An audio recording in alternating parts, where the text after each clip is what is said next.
Good morning students. आज के इस वीडियो में हम class 6 lesson first sources of food के बारे में डिस्कस करेंगे। सोर्सेज ऑफ फूड, भोजन के स्रोत। इसमें से हम कुछ क्वेश्चन लेते हैं। इसके फर्स्ट क्वेश्चन है, what do you mean bye food? आप भोजन से क्या समझते हैं? Describe in brief the cruel scope. आप क्रियल स्कोप को ब्रीफ में समझाइए। तो पहले हम लेते हैं फूड। फूड क्या होता है? फूड एनी सब्सटेंस, चाहे वो सॉलिड हो या लिक्विड, हम उसको खाते हैं पीते हैं टू गेट एनर्जी प्राप्त करने के लिए उस सब्सटेंस को बोलते हैं फूड। और क्रियल स्कोप से हमें हमारा फूड का मेजर पार्ट मिलता है, बहुत बड़ा भाग हमें क्रियल स्कोप के द्वारा मिलता है। कुछ क्रियल स्कोप को हम कच्चा खाते हैं नेचुरल फॉर्म के रूप में, जैसे कि मेज या राइस, वो नेचुरल फॉर्म जैसे वैसे उसको खाया जाता है। लेकिन कुछ क्रियल स्कोप है जैसे कि वीट को हम उसको पहले फ्लोर के अंदर चेंज करते हैं, फिर उसको पकाया जाता है। तो हम देखते हैं इसका आंसर फर्स्ट का फूड। तो देखते बेटा, एवरी सॉलिड और लिक्विड मटेरियल, प्रत्येक सॉलिड और liquid material which we eat और ड्रिंक, जो हम खाते हैं और पीते हैं, ईट और drink to get energy. Every solid और लिक्विड मटेरियल, प्रत्येक सॉलिड और liquid material which we eat और ड्रिंक, जो हम खाते और पीते हैं, टू गेट एनर्जी प्राप्त करने के लिए उस सब्सटेंस को हम बोलते हैं फूड। नेक्स्ट है क्रियल स्कोप। Cereal crops are major source of our food. Cereal स्कोप होती है वो हमारे भोजन का मुख्य स्रोत होती हैं। सम क्रियल्स, कुछ अनाज सच है जैसे कि rice and maize are eaten in their natural form. कुछ अनाज जैसे कि राइस और मेज, उनको नेचुरल फॉर्म में खाया जाता है। वाइल, जबकि अदर, दूसरे such as wheat and rye are change into flour. दूसरे अनाज जैसे कि व्हीट और राई को हम उसके फ्लोर में चेंज करते हैं बिफोर कुक्ड, भोजन बनाने से पहले। अब हम देखते हैं इसका नेक्स्ट क्वेश्चन। नेक्स्ट क्वेश्चन है, what do you mean by livestock? Livestock से आप क्या समझते हैं? लाइव स्टॉक होता है पशुपालन। What do we get from them? हम उनसे क्या प्राप्त करते हैं? Who is called the poor man cow? Poor man की काउ क्या कहलाती है? तो इसका हम देखते हैं। फर्स्ट आंसर है लाइव stock.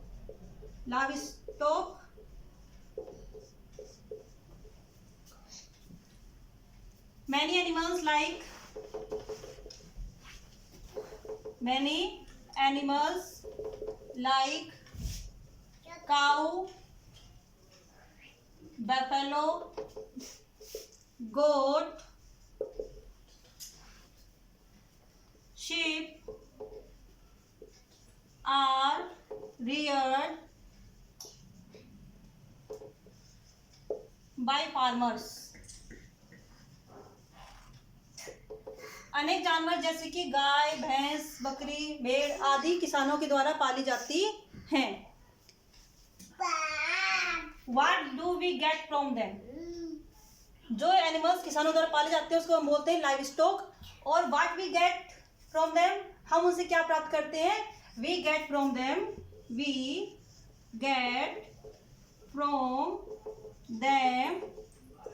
milk, meat, wool, etcetera. हम उनसे दूध, मांस और ऊन इत्यादि प्राप्त करते हैं। नेक्स्ट इसमें, वो is called the poor man cow? Poor man की काउ क्या कहलाती है? गोट। तो इसमें लिखेंगे goat is called the poor man cow. हम फिर समझते हैं बेटा, देखो, what do you mean by livestock? Livestock से आप क्या समझते हो? लाइव स्टॉक होता है पशुपालन। तो मैनी एनिमल्स, अनेक जानवर, लाइक जैसे काऊ, बफेलो, गोट, शिप, कैमल, ये सब किसानों के द्वारा पाले जाते हैं या पीपल के द्वारा पाले जाते हैं। वी गेट फ्रॉम देम, उनसे प्राप्त करते हैं मिल्क, मीट, वूल एक्सेट्रा। और जो गोट होती है उसको पुअर मैन की काऊ भी कहते हैं, क्योंकि इसको रखने का जो खर्च होता है वो बहुत ही कम आता है, इसलिए इसको पुअर मैन की काऊ भी कहते हैं। अब हम देखते हैं नेक्स्ट क्वेश्चन। नेक्स्ट क्वेश्चन है डिफाइन पोल्ट्री। पोल्ट्री को डिफाइन कीजिए। What we get from poultry farming, और पोल्ट्री फार्मिंग से हमें क्या प्राप्त होता है। तो हम देखते हैं पोल्ट्री रिफर संबंधित है टू बर्ड्स, पक्षियों से। जो पोल्ट्री है वो किस संबंधित है, पक्षियों से संबंधित है। लाइक जैसे कि chicken, ducks, geese, swan, pigeon and quails. जैसे कि मुर्गी के बच्चे, डक्स बतख, गीज एक प्रकार का जलीय पक्षी होता है, जैसे डक्स होता है वैसे ही होता है, स्वान हंस, पिजन कबूतर एंड क्वेल्स बटेर। इस प्रकार जो पक्षी होती हैं इनसे इन बर्ड्स को रिफर करता है पोल्ट्री, और पोल्ट्री फार्मिंग में इनको पाला जाता है। तो poultry farming deals with rearing this, poultry farming को पालते हैं। क्यों?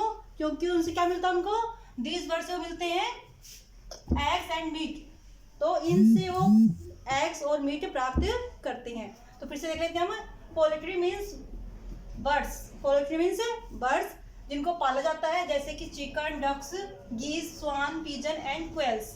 और we get, what we get from poultry farming, we get poultry farming eggs and meat. अब हम देखते हैं इसका next question, question number 4। Next question है what is the main source of food for people living in coastal areas.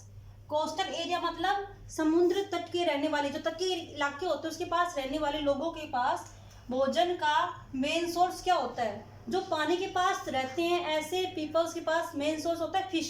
क्या होता है? Fish. फिर नेक्स्ट है mention the main natural source of vitamin A and vitamin D. Vitamin A और vitamin D के natural source के बारे में बताना है। तो विटामिन डी का नेचुरल सोर्स एक तो सनलाइट है। क्या है? सनलाइट। और विटामिन ए एंड डी दोनों का एक तो शार्क लिवर ऑयल, एक कोड लिवर ऑयल। तो हम देखते हैं इसका answer what is the main source, fish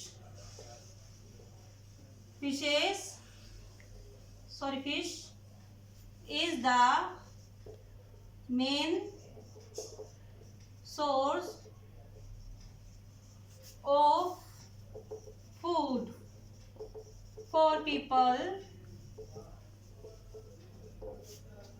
living in coastal area। Coastal area में रहने वाले लोगों का मुख्य भोजन का स्रोत क्या होता है? फिश होता है। क्या होता है? फिश। फिर mention the main natural sources of vitamin A and vitamin D. तो इसका है shark, liver oil and cod liver oil is the main source of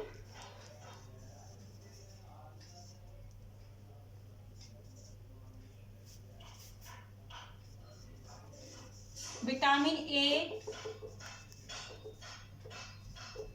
and D. तो विटामिन ए और डी का मेन सोर्स क्या है? Shark liver oil and cod liver oil, ये दो इसके मुख्य सोर्स है। अब हम करते हैं नेक्स्ट क्वेश्चन और last question, question number 5। Next question है what do you mean by basal metabolic rate. Basal metabolic rate से आप क्या समझते हो? तो बेसल मेटाबॉलिक रेट से हम क्या समझते हैं? बेसल मेटाबॉलिक रेट इस प्रकार की कैलोरी होती है जिसको हम यूज करते हैं जब हम आराम से होते हैं, रेस्ट पोजीशन में होते हैं ना, तब हमारी जो भी प्रोसेस चल रही होती है उसमें हम कितनी एनर्जी को यूज करते हैं, उस एनर्जी का मीजर होता है, माप होता है बेसल मेटाबॉलिक रेट। तो इसका आंसर हम देखते हैं। देखो BMR क्या होती है? इसकी फुल फॉर्म होती है basal metabolic rate. Basal metabolic rate इसकी फुल फॉर्म है। इसको हम कैसे डिफाइन करते हैं? तो देखो BMR is a measure of how many calories. BMR एक मीजर, एक माप है of how many calories your body needs to maintain its function. कितनी कैलोरी आपकी बॉडी को चाहिए टू मेंटेन, बनाए रखने के लिए इसके फंक्शन को। When you are at rest, जब आप आराम अवस्था में होते हैं, रेस्ट अवस्था में होते हैं, उस समय इसके फंक्शन को बनाए रखने के लिए, मेंटेन करने के लिए आपकी बॉडी को कितनी एनर्जी चाहिए होती है, उसका माप क्या होता है? उस माप को बोलते हैं बेसल मेटाबॉलिक रेट। जैसे अगर आपको अपना बेसल मेटाबॉलिक रेट निकालना हो तो आप कैसे निकाल सकते हो? हम कैसे निकालेंगे? जैसे एक कैलोरी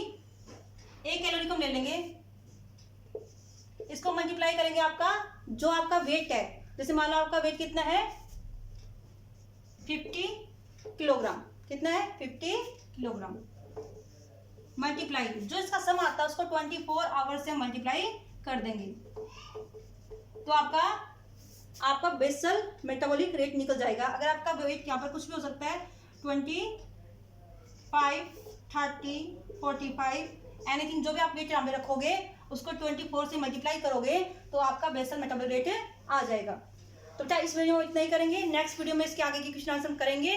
और आपको ये होमवर्क आपको राइट एंड लर्न करना है, कुछ समझ में नहीं आए तो आप वापस से पूछ सकते हैं। थैंक यू बेटा।